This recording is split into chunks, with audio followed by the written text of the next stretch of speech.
ছোটবেলা থেকে এখনো যারা যে শিশু হচ্ছে তারা এই রবীন্দ্রনাথের গানটা থেকে শুরু করে আমাদের দেশের ভারতবর্ষের বড় বড় মনীষীদের লেখনী পড়ে তারা বড় হচ্ছে, তাদেরকে তাদের চলার পথ ঠিক করে নিতে চাইছে। সেই জায়গায় দাঁড়িয়ে তাদের সমস্ত কিছুর প্রতিবাদে আজ আমরা রাস্তায় দাঁড়িয়ে তীব্র নিন্দা করছি, তীব্র প্রতিবাদ করছি। আর এই গানের মধ্য দিয়ে আমরা মানুষের অন্তরে অন্তরে রবীন্দ্রনাথের যে বাণী, রবীন্দ্রনাথের যে কালজয়ী গান, রবীন্দ্রনাথের যে লেখনী, তাকে আমরা আরো বেশি করে পৌঁছে দিতে যাচ্ছি।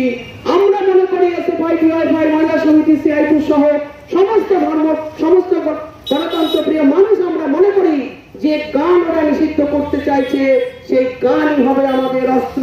সেই গানের অস্ত্র দিয়েই আমরা পশ্চিমবাংলা কেন ভারতবর্ষের বুক থেকে এই রাষ্ট্রীয় স্বয়ংসেবকের দ্বারা ধর্মের নামে যারা জাতপাত করে গোটা ভারতবর্ষের ঐক্যকে, গোটা ভারতবর্ষের সাম্প্রদায়িক সম্প্রীতিকে, গোটা ভারতবর্ষের যে বৈচিত্র্যের মধ্যে ঐক্যকে ভেঙে দিতে চাইছে, তাকে আমরা পরাস্ত করতে পারবো।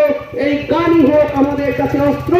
এই কয়েকটি কথা বলে আমাদের এই প্রতিবাদ সভা গানের সুরে সুরে যারা গান গলা মিলাতে পারবেন মেলাবেন, না হলে এই রবীন্দ্রনাথের কালজয়ী গান এখন আমাদের এখানে বাজবে।